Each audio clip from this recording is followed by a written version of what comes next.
yan, patay na yan.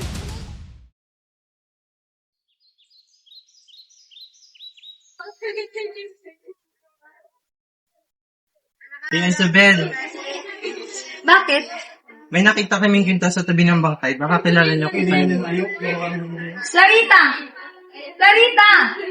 Oh, bakit po siya? Hindi ba sa'yo ito?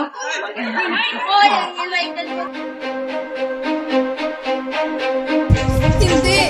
Hindi ito maaari, kaya pinagay ko ito kay Jesus. Wala na si Kristo mo!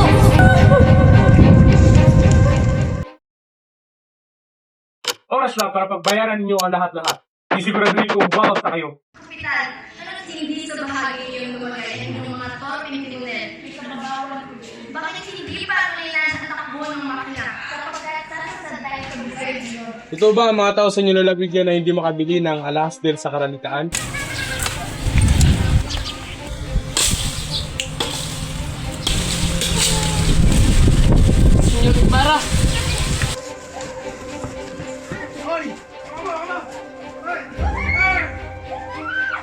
Sige na, Julie. Mag-uusap lang naman kayo. Nandito lamang ako sa labas. Huwag kang mag-alala.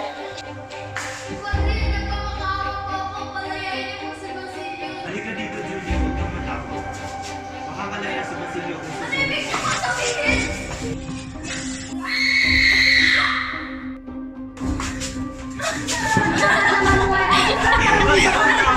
Paalam ba sa iyo ngunit hindi nakita mo? Ayan, Paulita, anong problema kay Juanito at ayaw mo itong pakasalan? Hindi ba't mas maayos ito kaysa kay Isagani? Hindi ko siya mahal. Si Isagani ang mahal ko. Tama na ang diskusyon. Papakasalan mo si Juanito sa ayaw at gusto mo. Bakit tayo pag-usap, Paulita? Ikakasal na ako. Alam mo ba yun? Alam ko ang tungkol dyan. Nais mo bang ikasal ako sa iba? Bakit mo naman ako tinatanong nila? Sagutin mo ang tanong ko. Nais mo ba? Hindi, ngunit may magagawa pa ba ako pag sinabi kong hindi? Na ayaw kong makitang iba ang mga kasama mo sa pagtanda. Tama nga si Doña Victorina. Wala kang magiging buhay sa akin. Mahal mo ba ako? Kung alam mo lang kung gano'n kita kamahal, Paulita. Sadyang hindi lang umayon sa atin ang panahon. Siguro sa susunod na panahon, sa susunod na buhay, ay tayo naman.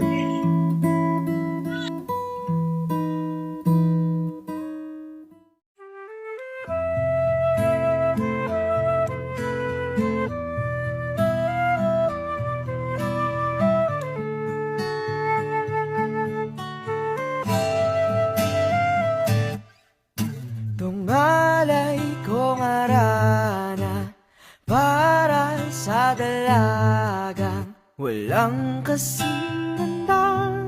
Amoy rosas Kayo ay tunay ng mag-asawa. kung nanaisin lang, tadhanang mapalin lang, di hahayaan mawala pa itong liham ng maasang mata mong makabasa. Handang Isagani, tayo na, sinasaktan mo lang ang iyong sarili. Ginoong Simon, mabuti at nakarating kayo. Halika't samahan mo kami sa hapag. Salamat sa pagtanggap, Doña Victorina. Ngunit ako hindi na magtatagal pa. Pagpatawad ninyo, ngunit kailangan ko na talagang umalis. Tanggapin niyo na lamang itong lampara na aking regalo. Napakaganda naman ang lamparang ito. Ngunit sigurado ka na bang hindi ka magtatagal? Sigurado ako, Doña Victorina. Maraming salamat. Paalam. Tara na Isagani, malapit nang sumabog ang bomba. Bomba? Oo, narinig ko ito mula kay Senior Simon. Kung gayon, kailangan kong bumalik doon. Isagani! Napakaganda naman ang lamparang ito.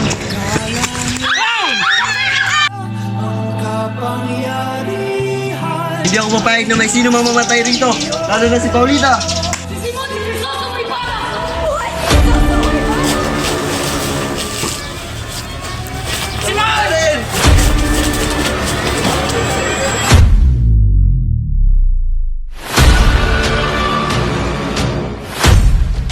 Mas mabuti pang mamatay ako sa sarili kong lason kaysa mamatay ako sa sarili niyong lason.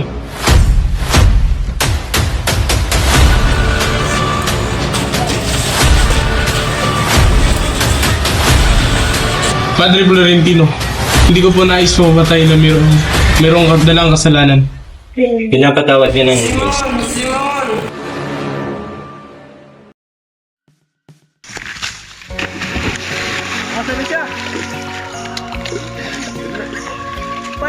dugo mo. Pangiraman. Ako hindi. Pinako mo. Napakaganda naman ng number. Basta na! Action! Tara na Isagani, malapit nang sumabog ang bomba. Bomba? Oo, narinig ko ito mula kay Senyor Simon. Kung gayon, kailangan ko bumalik doon. Isagani! Napakahina mo, Isagani. Hindi, mali.